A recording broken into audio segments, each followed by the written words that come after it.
I'm a Mai, and I hate tier lists. But alas, the urge to rank webcomic platforms is strong. Which has the best comics to read? Where is best for creators to post? Which are the most affordable to use? I have mulled over such questions in my mind for a while, and I figure I'm not the only one who's curious. So instead of using something as ambiguous and nondescript as a tier list, I opted for a point system. Though, after going through all the criteria and ranking each platform, I kind of understand why people use tier lists. They may suck, but they sure are simple. As usual, this video has closed caption subtitling and chapters for your convenience. Anyways, criteria is as follows. Comic variety. This takes into account how many comics there are on the platform, how many genres are available and the saturation of said genres, and how varied the art styles are. Search features. This essentially measures how easy it is to find relevant comics. Is there a tailored algorithm? Tags or subgenres? Creator features is our first creator-specific category. Can you customize your series banners and cosmetics? Are there many tools to interact with and grow your fanbase? Can you add things like GIFs and music to your series? Creator monetization is the second and final creator-specific category. How many avenues for monetization are available on the platform? How lucrative are they? Paywalling. This is monetization from a reader's perspective. How many comics can you read for free? How affordable or reasonable are the means of monetization or paywalling? I will note that I am all for creators getting paid fairly, and I don't think paywalling is inherently bad, but also acknowledge that the average webcomic fan is a student. Therefore, more aggressive paywalling will give less points. Platform popularity. How many people actually read on and use the platform? Can you join fandoms or communities of readers or creators? Ease of use. How accessible is the platform? Are there apps and a website? Is posting there intuitive and easy? Each category will be rated on a scale from 1 through to 3, aside from the creator categories that can get a 0 if the platform doesn't offer self-publishing. That means a platform can get a maximum of 21 points. I'll convert each point score into a percentage for the final ranking though. Speaking of the final ranking, the results will obviously be biased in favor of creators, so to make things fair, I'll do 2 rankings, one with creators factored in and one without. I'll also give a top 3 ranking for each category so you know which platforms best suit your tastes and priorities. Of course, I must clarify that I will be biased. I use many of these platforms and do have my own opinions on each, so this ranking isn't going to be 100% objective. I recommend checking out any platform that interests you. Also, I won't be ranking every platform in existence for obvious reasons. I've only tried to include ones I've used, am familiar with, or can be researched easily. Anyways, enough of my yapping. First on our alphabetically sorted list is GlobalComix. GlobalComix is a smaller Western comic-oriented site that's been around for a couple of years. It allows for self-publishing and also has licensed comics. Many, maybe most, of their licensed comics are like actual comic books, just digitized. Variety. Since it allows for self-publishing, the variety is naturally going to be quite broad. There's a lot of different comics and a lot of different styles being published here. Allegedly over 60,000. I think the lack of manhwa style comics is going to disappoint many readers though. 2.5. Search. It's pretty good actually. You can even filter by art style or comic time period in the search bar. I don't love the discovery page though, it's really just a monotonous, never-ending wall of categories. 2. Creators. As I got at in the search section, you can do quite in-depth tagging on GlobalComix. You can also post in both scroll and page format. The actual page customization is a little underwhelming and there's also no music or GIF support. 2 again. Monetization is very in-depth actually. There's crowdfunding, donations, early access, digital downloads. There's even a whole comic job board. Easy 3. Paywalling. Many of the licensed comics are naturally going to be paywalled, but indie comics are free to read. It's balanced. 2. Popularity. It's not tiny by any means, but also not well known outside of indie spheres. Unfortunately, I can only give it a 1.5. Ease of use. There's both a website and an app, but this is actually where my biggest gripe with GlobalComix is, and why I never chose to post there. The website is awful. It looks really empty, kinda cheap, and unnecessarily difficult to navigate. I still can't figure it out. The app is better, but offline reading requires a paid subscription, which is kind of absurd in my opinion. It gets a probably biased 1.5 from me. GlobalComix gets a final score of 14, which is 56%. Don't question the math, I've got a complicated system here, just trust me when I say it's correct. Next up is Lezhin. This is a Korean platform that started doing English operations in 2015. Its catalog consists almost exclusively of manhwa, comics of Korean origin. It's very popular for its mature and BL comics. Variety is very lacking.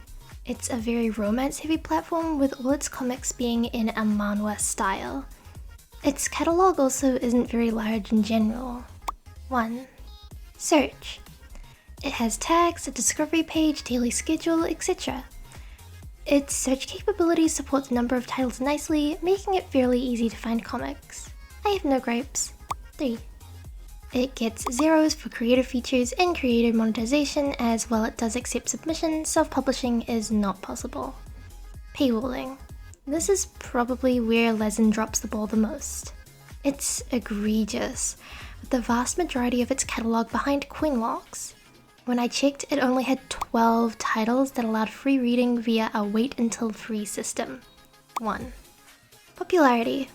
Lezhin is definitely a name people are familiar with, particularly BL fans.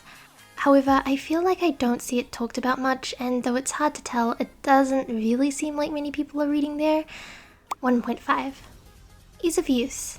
It has a website and an app with a decent layout, but it is a little slow loading and laggy at times, so I'll give it a 2. Lezhin gets 8.5 points with a score of 21%. Manta. Manta? I'm gonna say Manta. Is also a site that was originally started in Korea, as you'll find most webcomic sites are. It's a very romance-based site that only needs a single subscription to read any comic. But you'll see. Variety is also lacking. As I said, it's very romance-based. The catalog is quite small, and they actively remove comics from the platform after a certain amount of time, limiting your options further. 1.5 because there is a certain degree of style diversity. Search. The discovery page is nice, but the lack of tags lets it down. There's just not many filters in general, but that's not the end of the world considering how few comics are on the platform. 2. Manta gets zeros in the creator categories since it doesn't offer self-publishing. Paywalling. As mentioned earlier, Manta is subscription-based. You only need a single, relatively cheap subscription to access all their comics. Or you did, until they added dozens of comics that could only be purchased with in-app currency. I respect the subscription, so it gets a half-point bonus. 1.5. Popularity. Pretty similar in size to Lezhin, but maybe a little bigger, so 2. Ease of use. Both the app and the website look really sleek. Navigation is generally pretty easy, and the reading experience is nice too. 2.5. Manta gets 9.5 points in total, or 28%. NamiComi. Bias warning for this one, as I love NamiComi. It's a Western-based platform, only offering self-publishing. They aim to provide a variety of tools to help creators tell their story as well as interact with their reader bases. Variety. There's over 1,000 comics, all indie in various styles and genres, both scrolling and traditional format. Since there's a lot of up-and-coming artists, some people may not find the comics as appealing as other sites. 2. Search. Easily one of the best out there. There's an abundance of ways to filter your searches, including tags, publication date, reading format, and more. There's also a great discovery page with many different sections. The lack of algorithmic recommendations does keep it at a 2.5 for now though. Creators. NamiComi is built for creators.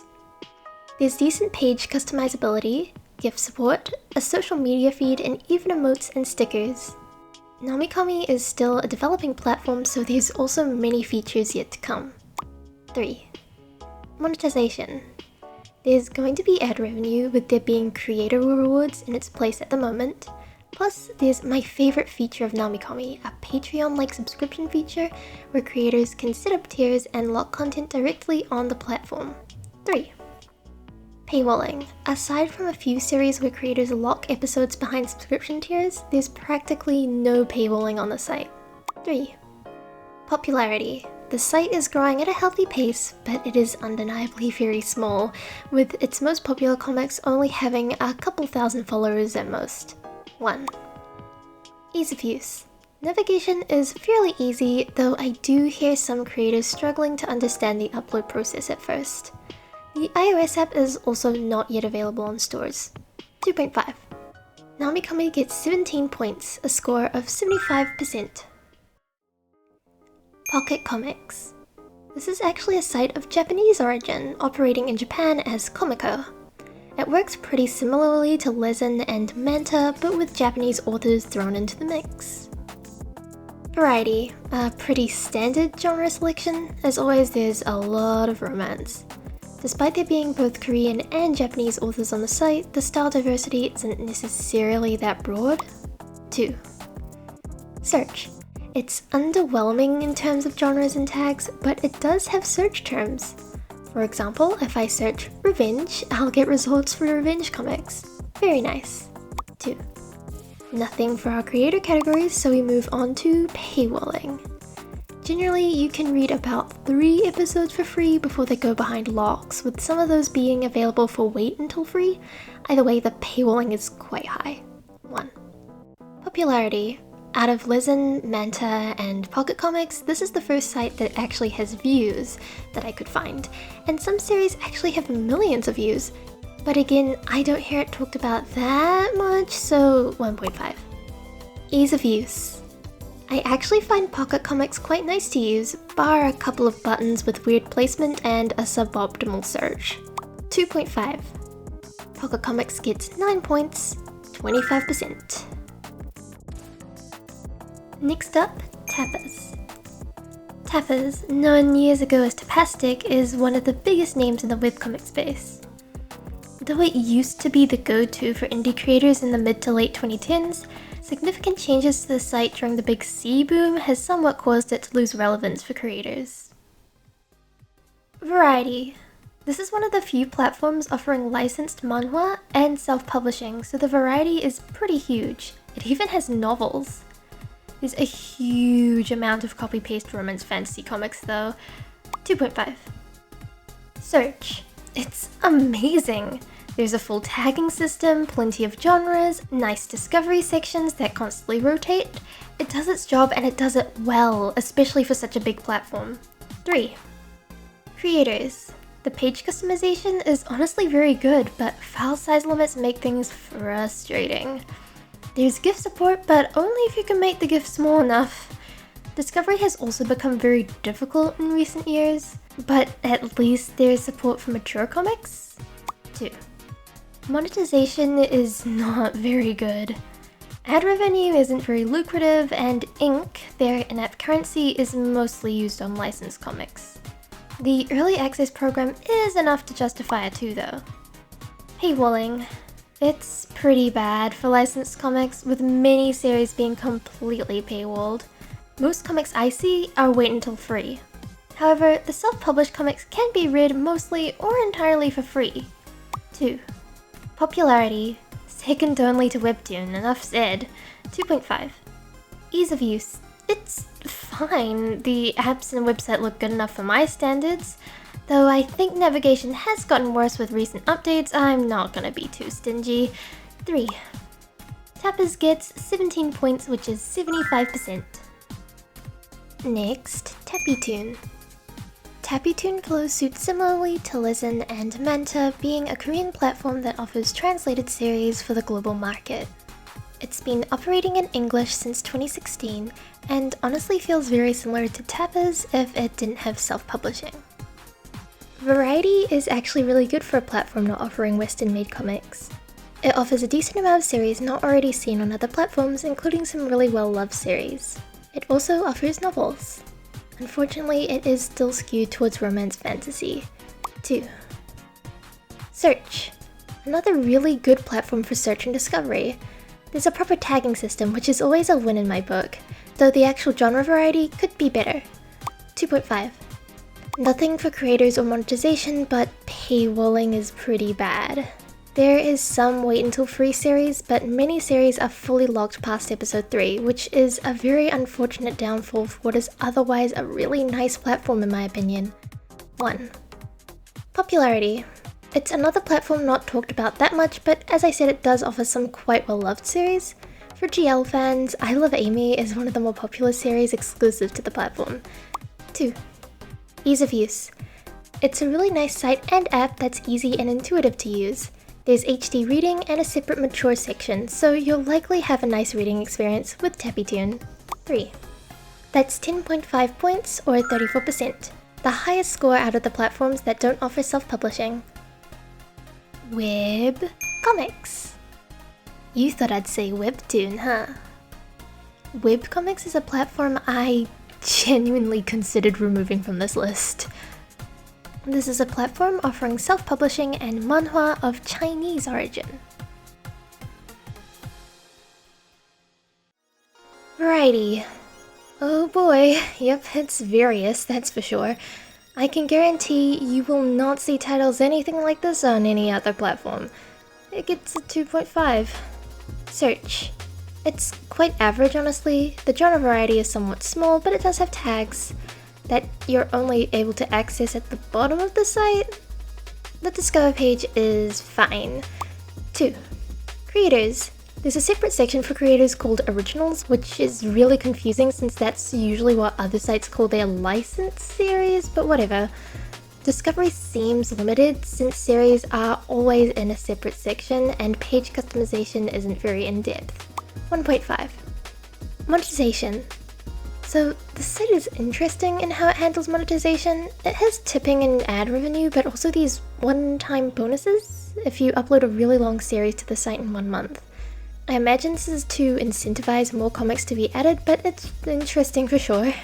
There's also payments for becoming exclusive, but I don't really understand what that entails. Since the lucrativeness of the monetization is dubious, it gets a 2. Paywalling. I kinda had a hard time telling how far the paywalling went. There's ad passes, gems, and memberships as far as I can tell. I'll just give it a 2. Popularity. The comics have surprisingly more views than I expected and a decent amount of comments. That being said, I also rarely hear a peep about this site. I think Webcomics is like the dark web of web comics. This is getting confusing. 2 again because who even cares at this point? Ease of use. This platform is weird to use. It's slow loading, filled with pop-ups, and certain features are hidden in weird places like tags being at the bottom. Also, what even are search terms and why are they available on the site? It feels like I'll get a virus here. 1. Webcomics gets 13 points, or 50%, which is way higher than I am comfortable with. And finally, last but certainly not least, we have Webtoon. The current industry top dog, used by millions daily. It offers translated series, English licensed series, and self-publishing. It's been a beloved site hosting incredibly popular comics for years, but recent controversies have caused some users to lose trust in the platform. Variety. With hundreds of thousands of comics spread across over a dozen genres, it gets an obvious 3. Search. For the amount of series on the platform, Webtoon should be ashamed of how bad the search is. Tags and filters are pretty much non-existent, making it near impossible to search and find the series you want to read. The Discover page and algorithm is great, but it can only compensate for so much. 1.5. Creators. Webtoon is pretty average in what it actually offers creators, and it can get away with that due to its sheer size. Page customization is limited and there's no GIF or music support. It's fine, too. Monetization. In terms of diversity, it's gotten better in recent years. It offers ad revenue, ad-based episode unlocks, and tipping. The only downside is that the requirements to unlock these features are pretty high. Still, from experience, the revenue can be quite lucrative, so despite everything, I'll give them a 2.5. Paywalling. Webtoon gets way too much criticism for its paywalling. I actually think it's one of the more generous platforms out there. Yes, there is Daily Pass and Fast Pass, but almost every series on the platform can be read for free if you wait long enough. I say almost because there's a small amount of series that do require like $1 to read the ending. 2.5. Popularity. There's no competition. 3. Ease of use. It's generally pretty easy to use, but there are a couple of accessibility issues which bring its score down. The first one is restricting reading on the website to redirect users to the app, and the other is its very poor and confusing handling of mature series. That's why I'm giving it a 2. Webtoon gets 16.5, which is 72%. Phew. Finally done. I wonder how many people skipped to this part. No shame. Let's get to ranking. In first place for creators, we have NamiComi and Tapas with scores of 75%, followed closely by Webtoon with 72. In third is GlobalComix with 60, and last place goes to WebComics with 50%. Now let's move over to the scores without creators factored in. This is where numbers are going to shift around a bit compared to the initial scoring. In first place, boasting a large library of comics and nice search features is Tapas, with a massive 80%. In second is Webtoon, which has a nice edge thanks to its size and extensive free library, giving it 70%. Dropping from first equal to third is NamiComi at 60%, which, while being a lovely emerging platform, can't quite compete with the size of Tapas or Webtoon yet. Keep an eye on this one though. Next we have a platform that took me by surprise, Tappytoon. With an impressive 55%, this should definitely be on people's radars if they're looking for Webtoon or Tapas alternatives. Afterwards is GlobalComix and Manta at 45%, then there's the certified sus sites, WebComics and PocketComics at 40%. Finally, in last place we have Lezhin. Sorry BL fans. And to end things off, let's do the top 3 for each category. If there are more than 3 platforms within the ranks, I prioritized my personal favorites. The top 3 for variety are Webtoon, Tapas, and GlobalComix. The top 3 for search are Tapas, Lezhin, and Tappytoon. The top 3 for creators are NamiComi, Webtoon, and Tapas. The top 3 for monetization are NamiComi, GlobalComix, and Webtoon. The top 3 for paywalling are NamiComi, Webtoon, and Tapas. And for the record, the worst are PocketComics, Lezhin, and Tappytoon. The top 2 for popularity are Webtoon and Tapas. The rest were kinda nebulous in terms of popularity, and nothing actually comes near the size why did I put this word in the script? Notoriety? Nothing actually comes near the size of those two. The top 3 for ease of use are Tappytoon, Tapas, and Manta. So what did we learn here? 1. That my biases definitely have a heavy impact on this ranking. 2. That big platforms are big for a reason and have the functionality to back it up. But with great power comes great responsibilities, and these platforms are also known for their mistreatment of artists. Allegedly, alright? And 3, there's actually a lot of options out there. That was actually one of the reasons I made this video. In light of recent controversy surrounding Webtoon, I've seen readers and creators alike asking for what the alternatives are. I know Webtoon is still ranked high on this list. It is a pretty good platform. Affordable, plenty of options, huge potential reader base. You should take advantage of all Webtoon has to offer. But brand loyalty will do you no good. Explore the many options out there. Did you see a platform that caught your eye? Learn about something new? Or did you already know all of these platforms? Let me know in the comments. Also, what do you think of my new layout? I saw some people in the comments mention that my visual game was a little lacking, so I wanted to put some effort into making my videos look a little nicer. I'm still open to more feedback so I can improve. I also do apologize for yet another long break between uploads. I've been working on something very big and will be sharing a video about that in the coming months. Will you see another video from me this year? Maybe. You can find out by subscribing. Okay, that's all. Happy webcomic reading, everyone. I hope you have a lovely morning, day, evening, or night, and I'll see you next time. Bye-bye!